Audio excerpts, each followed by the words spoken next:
Oh, this week we have new AirPods, we have HomePod issues, new iOS versions, new Catalina versions, and rumors about the AirTag. So let's jump right in.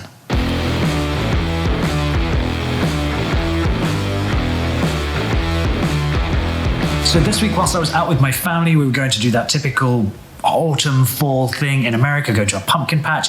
I jumped onto the Apple Store app for one reason or another and saw new AirPods.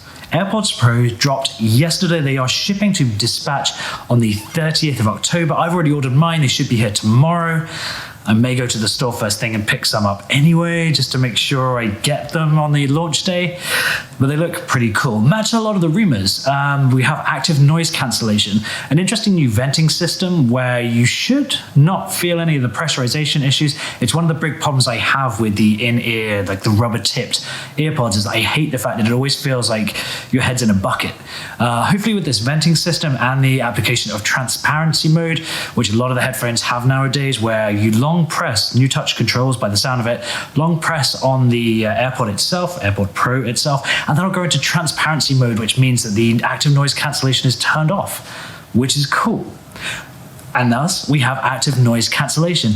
Rumors saying it's actually better than expected. 9to5Mac, MKBHD, both saying in their test devices that it's better than they thought it would be. Sound quality still sounds like it's an overall meh, but $250 is at the lower end of that rumor speculation that we had last week of $250 to $350. All in all, it's going to be interesting to pick them up tomorrow on launch day. Awesome. I love Apple stores on launch day, even if it's a small product like the AirPods Pro.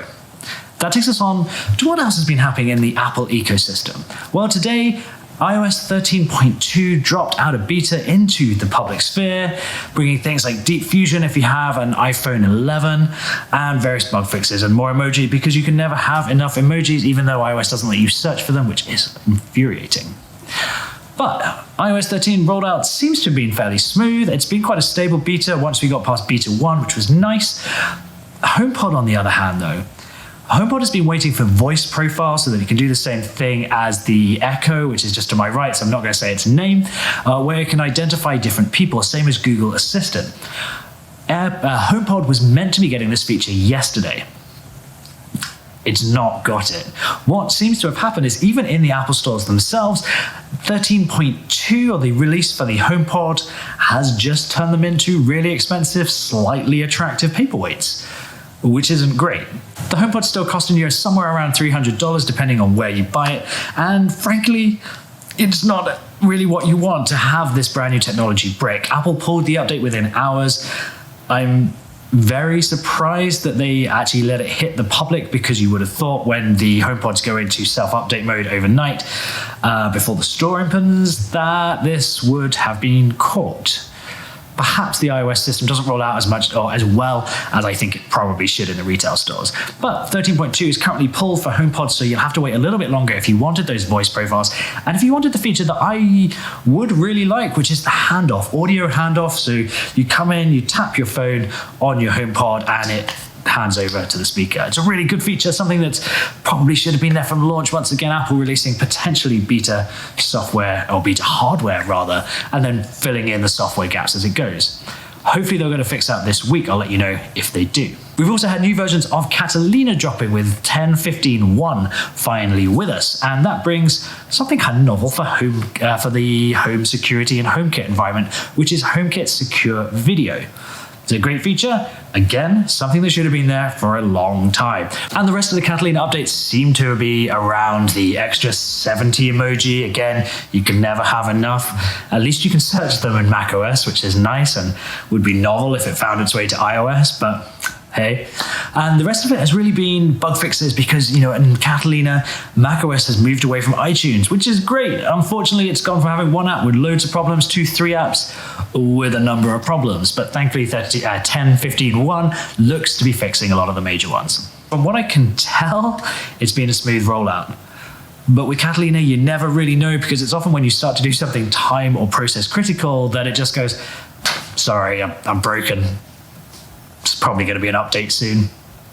But hopefully this is going to roll out nice and smoothly for you. I can't see any reason why you shouldn't upgrade just yet. So I'm recording this October 29th, which means we're just a couple of days away from Halloween and 3 days from the launch of Apple TV Plus, which begs the question, where's the new Apple TV?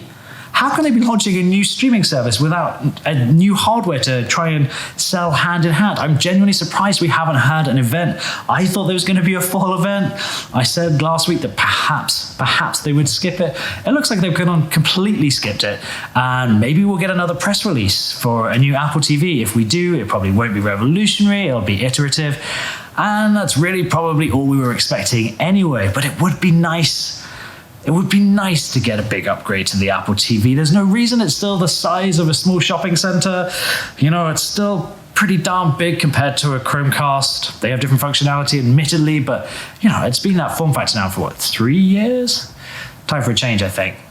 That's it for today. I hope you've enjoyed catching up on the news. If you have liked the video, please like, comment, and subscribe. Let me know if you're going to be buying those AirPods Pro. I will be at the Galleria, the Cool Springs Galleria, hopefully opening time. Hopefully this video has already been edited and released by the time I go to pick these up. I'll cover all of the new features of the AirPods Pro in a coming video. I'll see you again next week. Bye-bye. Before I go, there's a subscribe button here. Click that if you are inclined. There's another video here that's suggested as best for viewer, so hopefully that's you. One last thing I'd like to say whilst this intro or outro plays out is AirPods Pro is weird. It sounds like attorneys general. It doesn't sound right. It doesn't sound natural. Hey, have you seen my AirPods Pro? It doesn't sound as right as, hey, have you seen my AirPod Pros? Don't know why. It's just how it is. Bye-bye.